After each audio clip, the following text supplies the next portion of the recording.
नमस्कार स्टूडेंट्स, आप सभी का हमारा YouTube चैनल ई ज्ञान नीट में स्वागत है।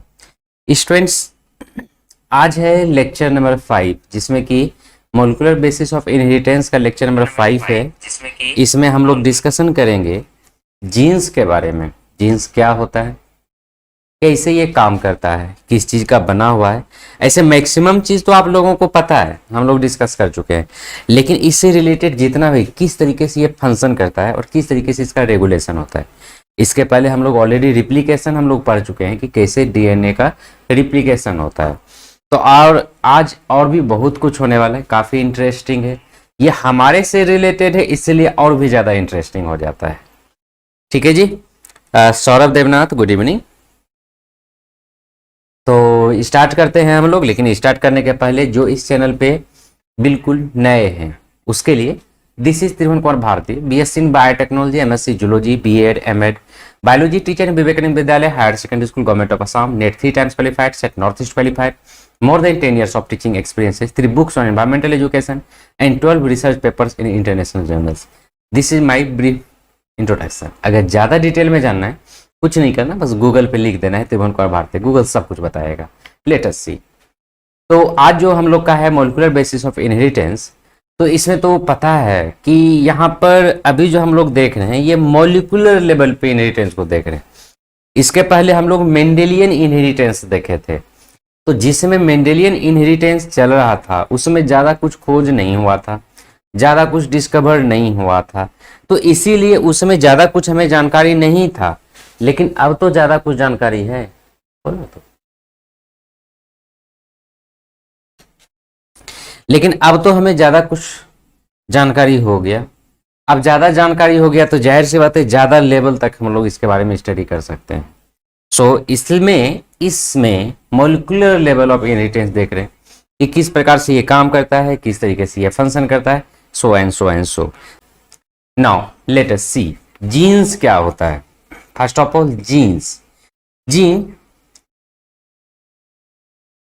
a gene is the basic unit of heredity and a sequence of nucleotide in DNA or RNA that encodes the synthesis of gene product। ये तो डेफिनेशन है। अगर 12th के एग्जाम में क्वेश्चन आता है व्हाट इज जीन, तो ये चीज को लिखना है। लेकिन हमें जो याद रखना है, इसका कॉन्सेप्ट याद रखना है। A gene is the basic unit of heredity. याद रखना है क्या? ये बेसिक यूनिट ऑफ हेरिडिटी है, जिसे कि मेंडल ने फैक्टर बोला था, लेकिन अब हम लोग उसको जीन बोलेंगे।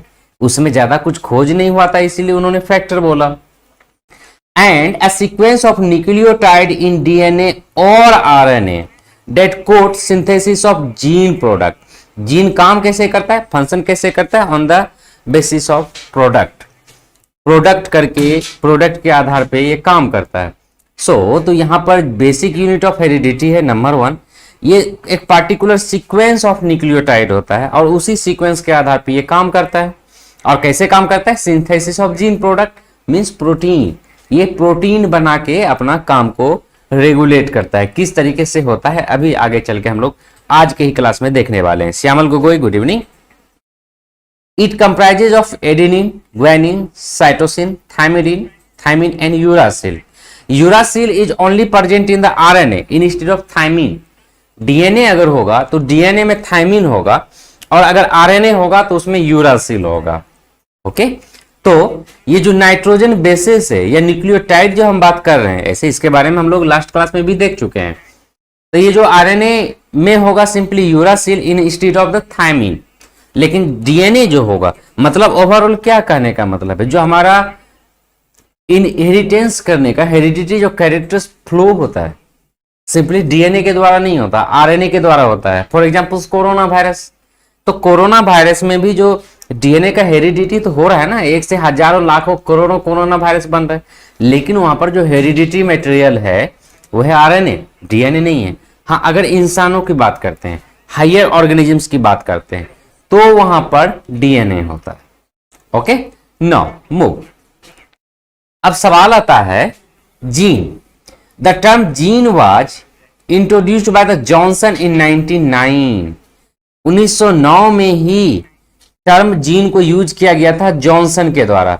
ये क्वेश्चन कई बार डिफरेंट पीएमटीज में आया हुआ है, अलग अलग पीएमटी में ये क्वेश्चन आया हुआ है कि who have given the term gene, और इसका आंसर है जॉनसन। जॉनसन टर्म दिया था जीन। ओके, याद रखना है Johnson, Johnson gene, Joji, Joji करके याद रखिए, जोजी, जोजी। हाँ, तो जोजी बोले तो Johnson termed gene. Okay, now let us see, prior to him Mendel used the word factor for a specific distinct particular unit of inheritance. जो कुछ देर पहले भी बोले थे, तो मेंडल इसी चीज को, जीन को ही फैक्टर बोले थे। मतलब जिस चीज को जॉनसन ने जीन बोला, या अभी हम लोग जिसको जीन बोलते हैं, उसे ही इन्होंने फैक्टर बोला था। Johnson has defined gene as an elementary unit of inheritance which can be assigned to a particular trait. क्या है? Elementary unit of inheritance. Gene को बोला था gene is an elementary unit of inheritance which can be assign to a particular trait. किसी particular trait के लिए particular gene होता है, मतलब एक ही जीन। ऐसे आगे चल के ये भी पता चला कि एक ही जीन कई सारा कैरेक्टर को भी डिसाइड करता है या इनहेरिट करता है, जिसको कि प्लियोट्रोपिक जीन कहते हैं। तो आगे चल के हम लोग वो देखेंगे, लेकिन ये स्टार्टिंग की फेज है। ये 1909 की बात है, 1909 की बात है। तो उस समय तो बस यही नहीं पता था कि जीन किसको कहते हैं, जस्ट स्टार्ट हुआ था काम इसके ऊपर, इसके ऊपर जस्ट काम स्टार्ट हुआ था। इसीलिए उन्होंने बोला था कि एक पार्टिकुलर ट्रेट के लिए एक पार्टिकुलर जीन होता है। आगे देखते हैं हम लोग। Morgan's work suggested gene to be the shortest segment of chromosome. अब मॉर्गन्स, याद रखना है, मॉर्गन्स ने बोला था कि segment, shortest segment of chromosome is a gene. मतलब उन्होंने बोला था शॉर्टेस्ट सेगमेंट जो होता है ना, वही जीन है जो कि इन रियलिटी रेगुलेट करता है, इन रियलिटी वर्क करता है। उन्होंने कहा can be separated through crossing over. Gene को सेपरेट किया जा सकता है एक जगह से दूसरे जगह, एक लोकस से दूसरे लोकस, एक लोकेशन से दूसरे लोकेशन पे पहुंचाया जा सकता है only by the crossing over, जो कि मियोसिस के दौरान में होता है। पढ़े होगे तुम लोग, क्लास 11 में तुम लोगों को बताया गया था। और अगर जो नहीं पढ़े हो तो जल्दी ही क्लास 11 का भी, और खास करके ड्रॉपर स्टूडेंट्स के लिए स्टार्ट कर रहे हैं, तो तुम लोग उसे जरूर अटेंड करना। उसमें सब कुछ बताया जाएगा और तुम्हारे एग्जाम के पहले कंप्लीट सिलेबस करवाया जाएगा विथ प्रैक्टिस, नीट के एग्जाम के पहले। Can undergo mutation. अब ये जो जीन है, जीन म्यूटेशन होता है, जीन में म्यूटेशन इसमें डेफिनेटली होता है। And influence expression of one और मोर ट्रेट्स। जॉनसन क्या बोला था? Only one trait. Mind it, कुछ देर पहले अभी देखे, जस्ट इसके पहले वाले स्लाइड में जॉनसन बोला ओनली वन ट्रेट, लेकिन मॉर्गन बोल रहा है नो, वन और मोर ट्रेट को ये इन्फ्लुएंस और एक्सप्रेस करेगा। क्लियर? यहां तक क्लियर है सभी का? आगे बढ़ते हैं हम लोग। प्रेजेंटली, अब अगर अभी की सिचुएशन की बात करें तो अभी हम लोग जीन को कैसे एक्सप्लेन करते हैं, कैसे डिफाइन करते हैं? तो अगर अभी की अगर बात करें तो a gene is defined as a unit of inheritance composed of segment of DNA और chromosome situated at a specific locus, that is gene locus।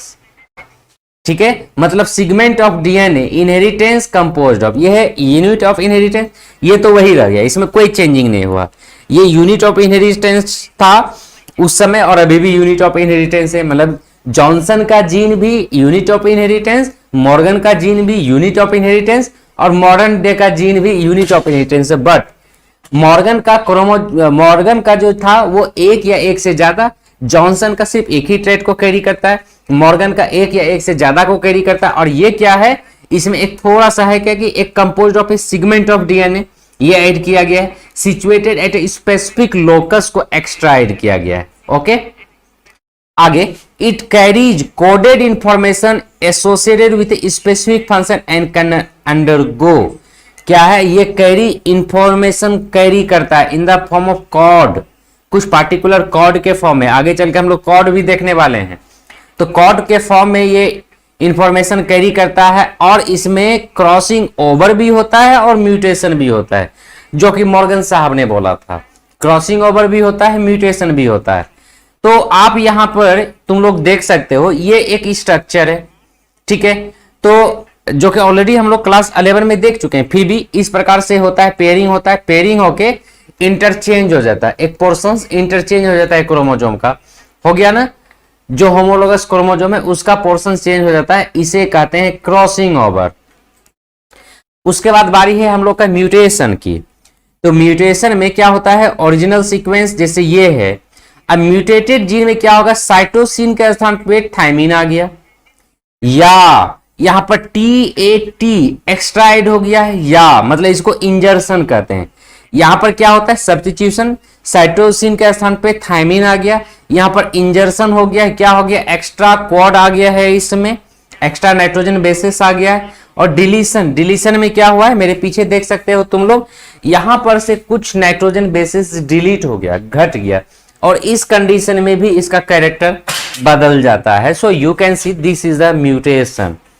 अब तुम लोग अगर overall characteristics of A gene हम देखने की बात करते हैं, तो जीन का कैरेक्टरिस्टिक क्या होगा, नंबर 1 रिप्लिकेशन होगा, डन, हम लोग ऑलरेडी रिप्लिकेशन पढ़ चुके हैं। रिकॉम्बिनेशन होगा, जो कि थ्रू क्रॉसिंग ओवर वगैरह भी हो सकता है। उसका रिकॉम्बिनेशन के बाद म्यूटेशन होगा, जो अभी देखे मेंटेनेंस स्ट्रक्चर, ये भले ही इसमें कुछ से कुछ चेंजिंग हो जाएगा, बट ये अपना स्ट्रक्चर को मेंटेन करेगा।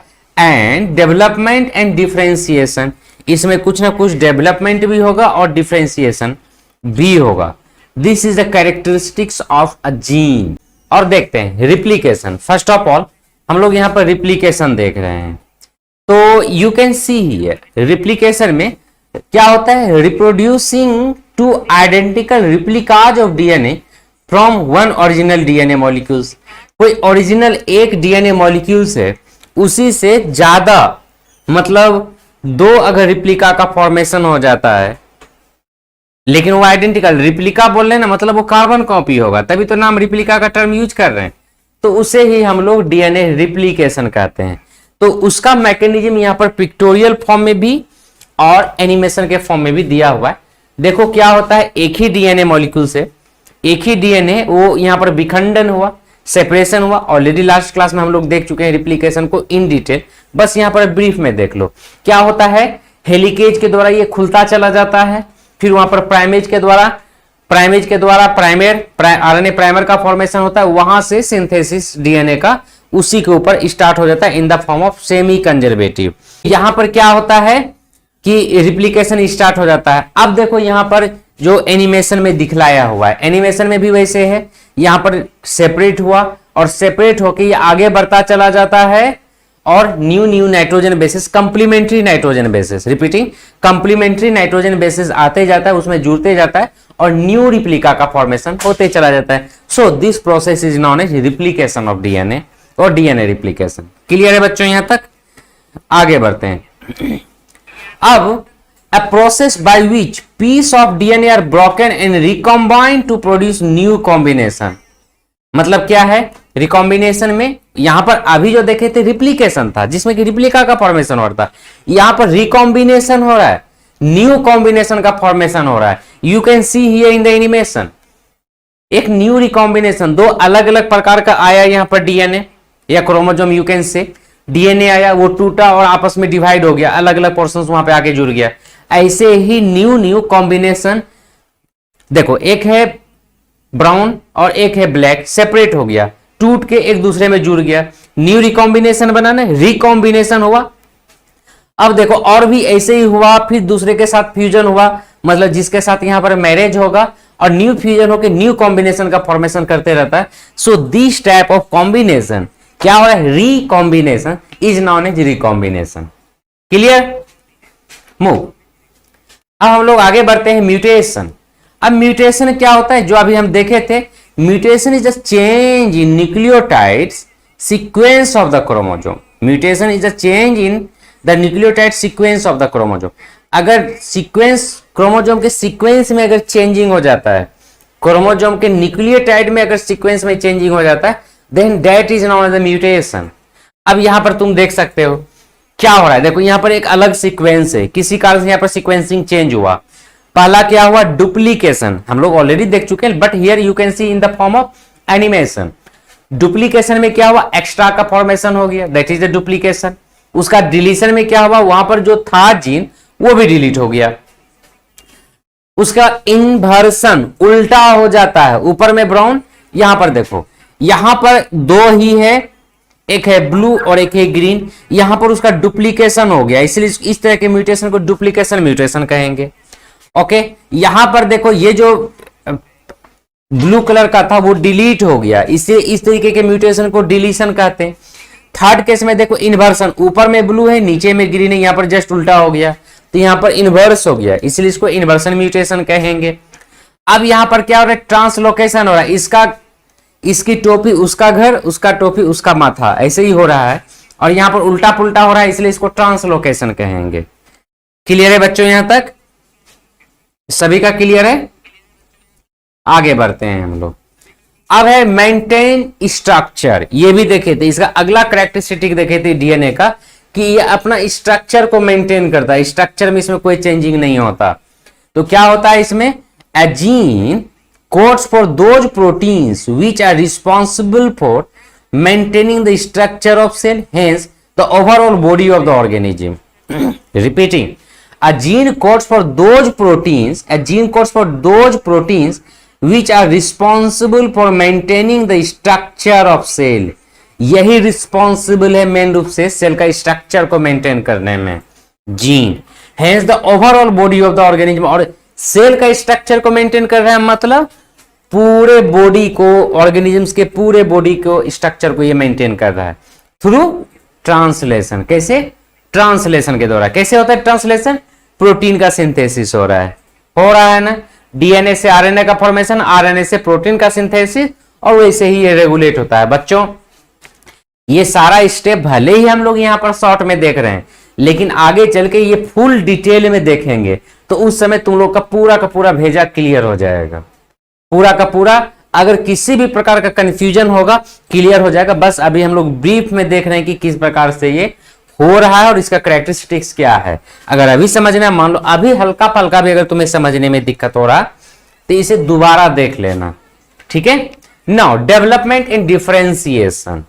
अब है डेवलपमेंट एंड डिफरेंशिएशन। इसमें क्या होता है, different genes work in different sales.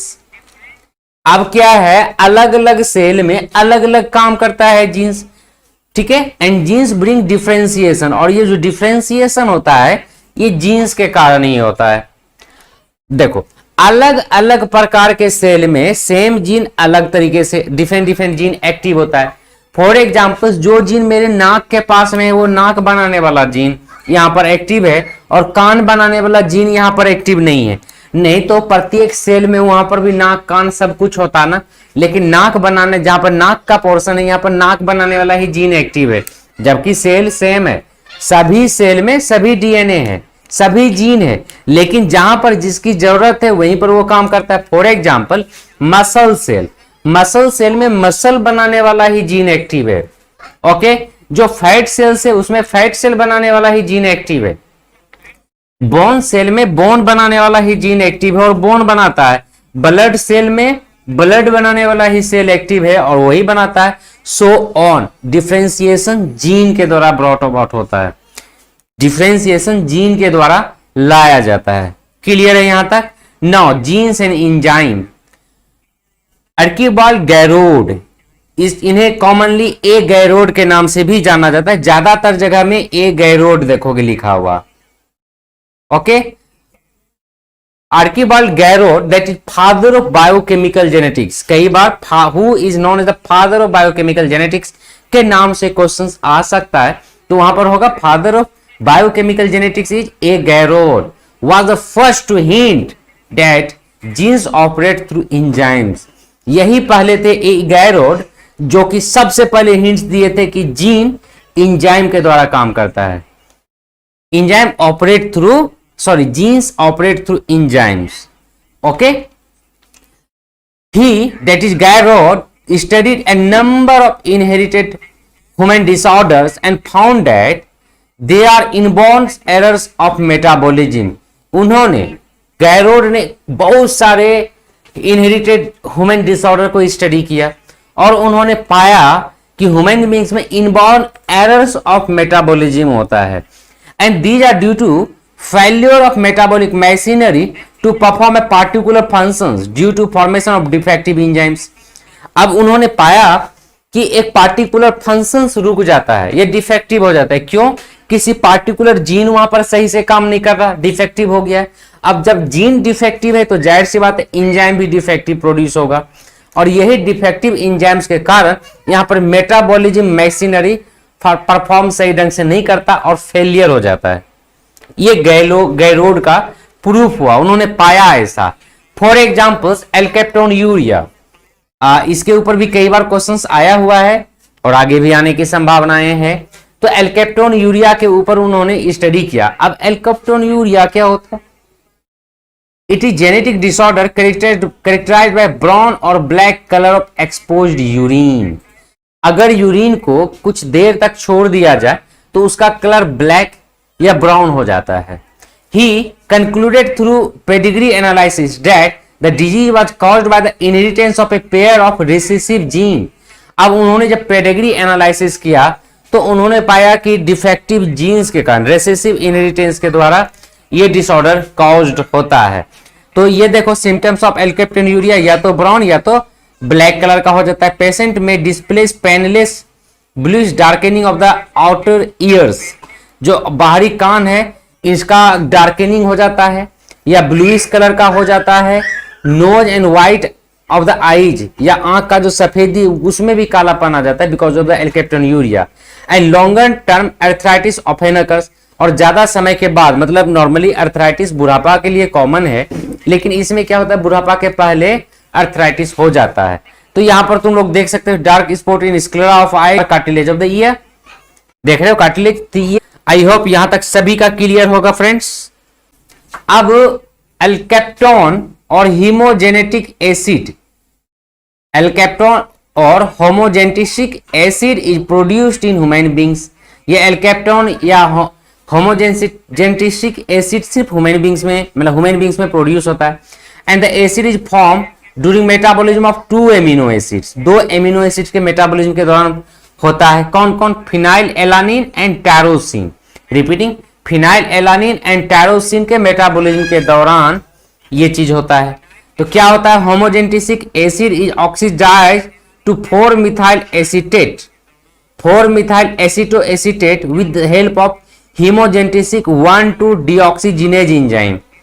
ठीक है, 1,2 डीऑक्सीजिनेज एंजाइम के द्वारा ये होता है। The buildup of homogenetic acid causes our bones and cartilage to become discolored and brittle। अगर इसमें बिल्डअप हो जाता है तो क्या होता है? हमारा जो कार्टिलेज या बोन्स होता है वो डिस्कलर एंड ब्रिटल हो जाता है। So it must be metabolised, और इसीलिए इसका मेटाबॉलिज्म होना बहुत जरूरी है। अगर इसका मेटाबॉलिज्म नहीं होगा तो ब्रिटल हो जाएगा एंड डिस्कलर्ड हो जाएगा। ओके, क्लियर यहां तक? और इसीलिए ये सारा सिम्टम्स यहां पे देखते हो डिसऑर्डर के कारण। Now moving to the next, 1 gene 1 enzyme hypothesis. आगे चल के आया दूसरे साइंटिस्ट, 2 अलग अलग, George Wells Beadle and Edward Lawrie Tatum के द्वारा। इसको normally Beadle and Tatum experiment या बिडल एंड टैटम के नाम से सिंपली जानते हैं क्योंकि दोनों साथ में साथ किया गया है। क्या है? This hypothesis was put forward by the Beadle and Tatum in 1948। It state that a gene controls structural और functional trait through controlling the synthesis of a specific protein और एंजाइम। इन्होंने बोला कि स्ट्रक्चर और फंक्शनल ट्रेट जो होता है, जो कोई जीन कंट्रोल करता है बाय द सिंथेसिस ऑफ एक स्पेसिफिक प्रोटीन या स्पेसिफिक एंजाइम के द्वारा। क्लियर? ये बिडल एंड टैटम के द्वारा कहा गया था। उन्होंने भी, बिडल एंड टैटम ने भी कई सारा अलग अलग एक्सपेरिमेंट को रिपीट किया, कई सारा दोहराया। उनमें से उन्होंने ऑब्जर्व किया, पहला में they found that the red, pen का कलर बदलना होगा, उन्होंने पाया they found that the red eye colour of Drosophila melanogaster is controlled by 2 genes. उन्होंने पाया कि ड्रोसोफिला मेलानोगास्टर का जो आई कलर था ना, रेड आई कलर, वो 2 जीन के द्वारा कंट्रोल होता है। अब वो 2 जीन क्या क्या है? It is caused by the blending of brown and vermilion pigment. Brown and, ये कैसे होता है? जो ब्राउन और वर्मिलियन पिगमेंट होता है उसको ब्लेंड करके बनता है ये। A piece of larva destined to form vermilion eye can be made to produce red eye color if it is placed in the body cavity of larva having red eye। ठीक है, अगर कोई ऐसा larva है जो कि अब है कि वो वर्मिलियन आई उसका बनने वाला है, वर्मिलियन कलर का उसका आई होने वाला है, लेकिन अगर उसको ऐसा लार्वा के बॉडी में रख दिया जाता है, बॉडी कैविटी में, जो कि रेड आई बनने वाला है, होने वाला है, तो उसमें ये रेड कलर का फॉर्मेशन हो जाता है, वर्मिलियन वाले में भी। So red eye larva provide enzyme for brown colour. इसका मतलब है कि रेड आई लार्वा जो है वो ब्राउन कलर के लिए एंजाइम प्रोवाइड कर देता है। अब यहां पर एक्सपेरिमेंट देखते हैं अलग अलग। They irradiated Neurospora crassa with X-rays and obtain a number of nutritional mutants called autotrophs. अब उन्होंने कई सारा न्यूरोस्पोरा क्रासा के ऊपर एक्सरे डाल के एक्सपेरिमेंट किया और उन्होंने इसे कई सारा म्यूटेटेड फॉर्म को प्राप्त किया, जिन्हों की उन्होंने ऑटोट्रॉप कहा। When the mold is exposed to X-ray radiation, mutation arise in occasional cells। जब एक्सरे मोल्ड के ऊपर दिया जाता है ना, तो ओकेजनल मतलब ऐसा नहीं कि सभी सेल में म्यूटेशन क्रिएट हो जाता है, बल्कि कुछ सेल्स में म्यूटेशन क्रिएट होता है। And some of the mutation affect the mould's ability to form organic compounds. और ये जो म्यूटेशन होता है उस कुछ मोल्ड्स को अफेक्ट डालता है और ऑर्गेनिक कंपाउंड को सिंथेसिस करने में मतलब डिफेक्टिव कर देता है। क्या होता है? ए फोटोग्राफ और वाइल्ड टाइप, सॉरी, ए प्रोटोट्रॉफ और wild type is the normal individuals. जो वाइल्ड टाइप होता है वो नॉर्मल इंडिविजुअल है, उसमें सब कुछ नॉर्मली फंक्शन करता है। which can synthesize all the complex metabolites required for its growth from raw materials obtained from outside। मतलब जो प्रोटोट्रॉप्स होता है पुराने तरफ का, अगर वहां पर सारा रॉ मटेरियल्स है तो वो खुद अपना सारा काम बना लेता है, सब कुछ बना लेता है और सारा काम कर लेता है। जो प्रोटोट्रॉप्स है, नॉर्मल, एक तरह से कहें नॉर्मल इंडिविजुअल जो है, it can grow in the laboratory on minimal medium consisting of. अब इसको लेबोरेटरी कंडीशन में मिनिमल मीडियम दिया जाता है, सब कुछ, जैसे कि पूरा का पूरा raw material, for example ammonia दे दो, शुगर दे दो और सॉल्ट्स एंड बायोटीन दे दो, आराम से ग्रो करेगा, उसको कोई प्रॉब्लम नहीं होगी। इसे प्रोटोट्रॉप्स कहेंगे। अब यहां पर क्या ऑब्जर्व किया उन्होंने? They found 3 types of auxotrophs. Auxotrophs बोले तो जो म्यूटेशन से बना, requiring amino acid, ornithine, citrulline and arginine. तीनों अलग अलग प्रकार का उन्होंने पाया, जिन्हों की एमिनो एसिड अलग अलग, ऑर्निथिन, सिट्रुलिन एंड आर्गिनिन की जरूरत पड़ता है। The prototrophs were found to have amino acid arginine in their body. मतलब उन्होंने पाया कि प्रोटोट्रॉप्स जो होता है उसके बॉडी में एमिनो एसिड आर्जिनिन प्रेजेंट होता है। It has been synthesised from ammonia and sugar of the minimal medium. जो कि शुगर और मिनिमल मीडियम जब दिया जाता है उसमें उन्होंने खुद बना लिया, मतलब उसमें कुछ एक्स्ट्रा सब्सटेंस डालने की जरूरत नहीं पड़ा प्रोटोट्रॉप्स में। जबकि ऑक्जोट्रॉप्स जो था, मतलब a mutant organism unable to produce a particular organic compounds required for their growth. मतलब ऑक्जोट्रॉप्स हम लोग उसको कहेंगे जो एक म्यूटेंट ऑर्गेनिज्म है, जो कि किसी पार्टिकुलर तरह का ऑर्गेनिक कंपाउंड्स को नहीं, मतलब जरूरत पड़ता है उसके ग्रोथ करने के लिए, उसे ऑक्जोट्रॉप कहते हैं। Requiring ornithine from its growth does not contain arginine and dies due to the protein deficiency. उनके लिए आर्गिनिन की जरूरत पड़ता है, लेकिन अगर आर्गिनिन नहीं दिया जाता तो उसमें ऑर्निथिन का फॉर्मेशन नहीं होता और वो डेथ होता है। ऐसे इस तरीके से ये बनता है।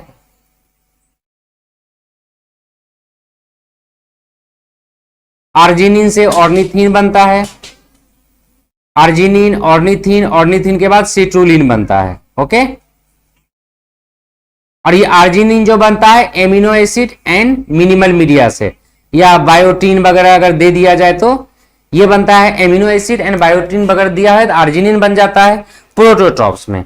लेकिन कोई ऐसा ऑक्जोट्रॉप्स है, ऐसा म्यूटेंट है जिसमें कि ये एमिनो एसिड से आर्जिनिन बनाने वाला जो कंपाउंड होता है, मतलब एंजाइम होता है, वही म्यूटेटेड हो गया, उसी का यहाँ पर म्यूटेशन हो गया तो क्या होगा, वो ऑर्निथिन नहीं बना पाएगा। ठीक है, अब कोई दूसरा तरीके का ऐसा हुआ, मतलब जब इसको चेक किया गया, अगर प्रोटोट्रॉप्स है, प्रोटोट्रॉप्स मतलब पूरा म्यूटेंट टाइप नहीं है, नॉर्मल वाइल्ड टाइप है, तो उसमें आर्जिनिन भी होगा, ऑर्निथिन भी होगा, सिट्रुलिन भी होगा। लेकिन अगर ये इंजाइम जिसमें खत्म हो गया है तो क्या होगा, अगर म्यूटेटेड हो गया तो आर्जिनिन का फॉर्मेशन ही नहीं कर पाएगा। जब आर्जिनिन नहीं बनेगा तो ऑर्निथिन एंड सिट्रुलिन भी नहीं बनेगा और उस ऑर्गेनिजम्स का वहीं पर डेथ हो जाएगा। मान लो किसी में जो आर्जिनिन से ऑर्निथिन बनाता है, आर्जिनिन से ऑर्निथिन बनाने वाला जो एंजाइम से अगर उसी में म्यूटेशन हो गया तो आर्जिनिन मिलेगा बट ऑर्निथिन एंड सिट्रुलिन नहीं मिलेगा। तो अगर वहां पर ऑर्निथिन आर्जिनिन से ऑर्निथिन बने तो ऑर्निथिन दे दिया जाए तो आराम से सिट्रुलिन बन जाएगा, क्योंकि अभी भी ये एंजाइम प्रेजेंट है अगर डायरेक्टली प्रोवाइड कर दिया जाता है। सो ठीक है, तो हम अब यहाँ पे क्या लिखा हुआ ये देखते हैं।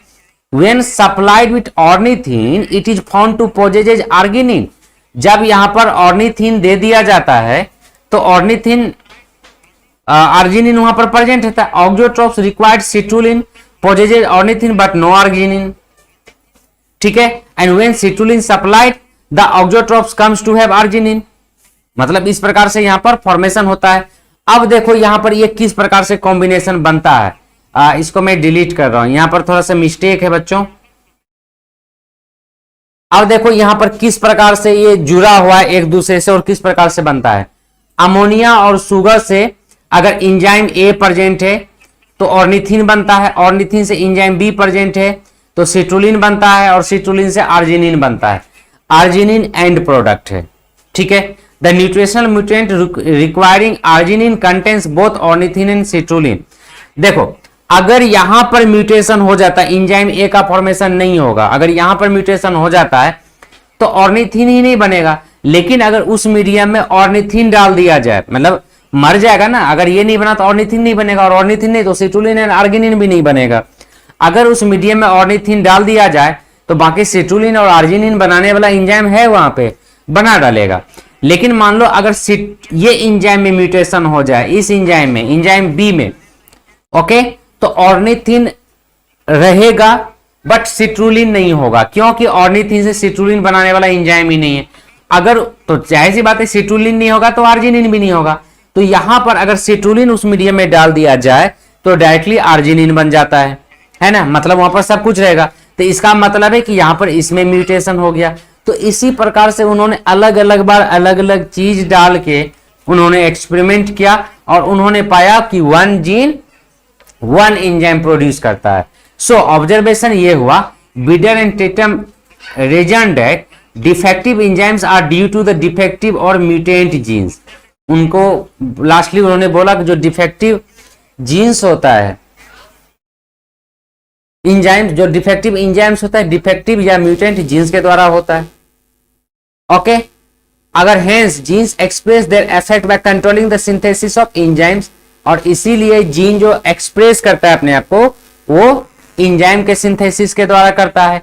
And in 1948 Beadle and Tatum proposed that gene control the synthesis of one enzyme, और लास्टली 1948 में बिडल एंड टेटम बोला कि जीन कंट्रोल करता है एंजाइम के प्रोडक्शन को, वन एंजाइम के प्रोडक्शन को, और इसीलिए they were awarded Nobel prize for this work in 1958, मतलब after 10 years। However, a number of drawbacks are present in the theory। हालांकि इस थ्योरी में बहुत सारे ड्रॉबैक्स भी प्रेजेंट है। ओके, नाउ अब तुम लोगों के सामने एक क्वेश्चन है, तुम लोग बनाने की कोशिश करो। अभी जो बताया इसी के ऊपर ये क्वेश्चन आया था DUMIET 2009 में। Beadle and Tatum showed that each kind of mutant bred mold they studied lacked a specific enzyme। Their experiment demonstrated that, क्या डिमोन्स्ट्रेट करता है उनका experiment, a cells need specific enzymes in order to function, genes are made up of DNA, enzymes are required to repair damage, genes carry information for making proteins. क्या होगा, अब बारी है, अभी देख लिए थे हम लोग one gene one enzyme hypothesis, अब आया है one gene one polypeptide hypothesis, उसी को रिप्लेस करके वन जीन वन पॉलीपेप्टाइड तो यहां पर क्या है, यानोफ्स्की इटेल, मतलब यानोफ्स्की एंड इनका जो सहयोगी लोग थे उन्होंने 1965 में founded the enzyme tryptophan synthetase of bacterium Escherichia coli consist of 2 separate polypeptide. उन्होंने पाया कि इस्चेरिचिया कोलाई का 2 अलग अलग पॉलीपेप्टाइड्स ट्रिप्टोफान बनता है पॉलीपेप्टाइड के द्वारा। क्या क्या, polypeptide A is of alpha type and polypeptide B is of beta type. Synthesis of the 2 polypeptide is controlled by different genes. अब दोनों पॉलीपेप्टाइड अलग अलग जीन्स के द्वारा कंट्रोल होता है। कौन कौन? Trp A and Trp B. Trp A and Trp B के द्वारा कंट्रोल होता है। Change in any of the 2 genes, change in any of the 2 genes causes inactivation of tryptophan synthesis through non-synthesis of alpha और beta polypeptide। अब tryptophan अलग अलग polypeptide का बना हुआ है, अल्फा एंड बीटा। तो अगर दोनों में से ट्रिप ए या ट्रिप बी दोनों में से किसी में भी अगर डिफेक्ट आ गया या म्यूटेशन हो गया या प्रॉब्लम हो गया तो यहां पर ट्रिप्टोफान ही नहीं बनेगा। मतलब क्योंकि दोनों में से कोई भी, दोनों को मिलने से बनता है, तो दोनों में से किसी में भी प्रॉब्लम हुआ तो प्रॉब्लम हो जाएगा। And inactivation of enzymes stops the synthesis of tryptophan from indole 3 glycerol phosphate and serine. मतलब है इनएक्टिवेशन ऑफ एंजाइम्स क्या करेगा, स्टॉप कर देगा सिंथेसिस ट्रिप्टोफान का indole 3 glycerol phosphate and serine से, मतलब इसे मिलके बनता है। हम लोग देख रहे हैं 1 जीन 1 पॉलीपेप्टाइड हाइपोथेसिस। इसी में और है A similar situation is found in case of formation of hemoglobin molecule। अब हीमोग्लोबिन मॉलिक्यूल के सिंथेसिस में भी सिमिलर केस है, ठीक है, सेम सिचुएशन हीमोग्लोबिन में भी पाया जाता है। क्या है यहाँ पे, हीमोग्लोबिन कंसिस्ट ऑफ 4 पॉलीपेप्टाइड्स। कौन कौन? 2 अल्फा एंड 2 बीटा। 2 अल्फा रहता है और 2 बीटा पॉलीपेप्टाइड चेन्स रहता है। यहां पर तुम्हें दिख भी रहा है मेरे पीछे 2 अलग अलग पॉलीपेप्टाइड चेन्स है, इसके द्वारा ये कंट्रोल होता है। Synthesis of the 2 types of polypeptides is controlled by 2 different genes situated on different chromosomes। अब ये जो बनता है ना 2 अलग अलग पॉलीपेप्टाइड्स, दोनों अलग अलग जीन के द्वारा बनता है और वो भी अलग अलग जगह पे प्रेजेंट रहता है। Okay, so therefore 1 gene 1 enzyme hypothesis was changed to 1 gene 1 polypeptide hypothesis. इसीलिए 1 gene 1 polypeptide 1 gene 1 enzyme hypothesis जो था अब उसको बदल दिया गया, नाम हो गया 1 जीन 1 पॉलीपेप्टाइड, क्योंकि यहां पर एक जीन एक पॉलीपेप्टाइड का सिंथेसिस कर रहा है। And it state that a structural gene specific the synthesis of A single polypeptide. और एक जो स्ट्रक्चरल जीन होता है स्पेसिफिक होता है सिंगल पॉलीपेप्टाइड चेन को सिंथेसाइज करने में, ठीक है। अब यहां पर कुछ और भी टर्म्स है जो कि हमारे एग्जाम में कभी कभी आ जाता है। तो gene versus cistron, gene versus cistron study करते हैं। The early work on mutation suggested that gene is a shortest part of chromosome which can undergo mutation. जो शुरुआती दौर का जो एक्सपेरिमेंट था म्यूटेशंस के ऊपर जो किया गया था काम, उन्होंने सजेस्ट किया कि जीन ही ऐसा पार्ट है, मतलब जीन ही शॉर्टेस्ट यूनिट है जहां पर कि म्यूटेशन होता है। However, mutation can occur even in a single nucleotide। हालांकि बाद में पता चला कि एक सिंगल न्यूक्लियोटाइड्स में भी म्यूटेशन हो सकता है। हम लोग देखेंगे जब म्यूटेशन टॉपिक पढ़ेंगे इसी में, तो आगे चल के आने वाला है। A gene is a sequence of nucleotides in the genetic material of an organisms. क्या है, एक जीन एक सीक्वेंस है, पार्टिकुलर सीक्वेंस है न्यूक्लियोटाइड्स का जो कि जेनेटिक मटेरियल किसी ऑर्गेनिज्म का है। And they code for either RNA और प्रोटीन, और वो कोई या तो आरएनए या तो प्रोटीन को कोड करता है। The segment of DNA that is equivalent to a gene specific a single functional unit. और ये जो सेगमेंट ऑफ डीएनए है वो स्पेसिफिक फंक्शनल यूनिट के लिए करता है। And cistron is a segment of DNA that codes for 1 polypeptide. और 1 पॉलीपेप्टाइड को कोड करने का जो सेगमेंट होता है डीएनए का फॉर स्पेसिफिक कोड, उसे सिस्ट्रॉन कहा जाता है। तो याद रखना है। Now coming to the gene versus cistron, वही में Yanofsky it had found that a gene specified only a single polypeptide. Gene जो है सिंगल पॉलीपेप्टाइड को स्पेसिफाई करता है। DNA not only specifies the synthesis of polypeptides through mRNA but also synthesise other RNA. अब DNA जो है polypeptide को जो सिंथेसाइज करता है तो सिर्फ उसी को स्पेसिफिकली सिंथेसिस नहीं करता बल्कि अदर आरएनए को भी प्रोड्यूस करता है, ठीक है, एमआरएनए की अपेक्षा। Therefore the term gene is nowadays being replaced by cistron, इसीलिए आजकल जीन को सिस्ट्रॉन के द्वारा पुकारा जाता है, जीन को सिस्ट्रॉन के नाम से जाना जाता है, ठीक है। So cistron is a segment of DNA consisting of, अब हम डिफाइन कर सकते हैं इसको, जीन डीएनए का एक सेगमेंट है जो कंसिस्ट करता है stretch of base sequence that codes for one polypeptide chain, ये एक पॉलीपेप्टाइड चेन को कोड करने वाला सीक्वेंस है। नंबर 1 ट्रांसफर आरएनए टीआरएनए बनाता है एंड राइबोसोमल आरएनए आरआरएनए होता है, सबको मिला के यहां पर सिस्ट्रॉन कहेंगे। And it can perform any other specific function in connection with transcription including controlling the functioning of other cistron, that is operon model of gene action। आगे चल के operon model of gene action क्या होता है हम लोग देखेंगे in detail. तो ओवरऑल कहें कि यहाँ पर ट्रांसक्रिप्शन ट्रांसलेशन जितना भी चीज होता है सारा चीज ये डीएनए या सिस्ट्रॉन के द्वारा कंट्रोल होता है। क्लियर? तो बच्चों आज के लिए इतना ही, इससे आगे हम लोग अगले क्लास में मतलब कल देखेंगे। अगर क्लास अच्छा लगा हो तो और चैनल पे नया हो तो जरूर सब्सक्राइब करो, लाइक भी करो अगर अच्छा लगा हो तो, और अपने फ्रेंड्स के बीच में शेयर तो जरूर करना।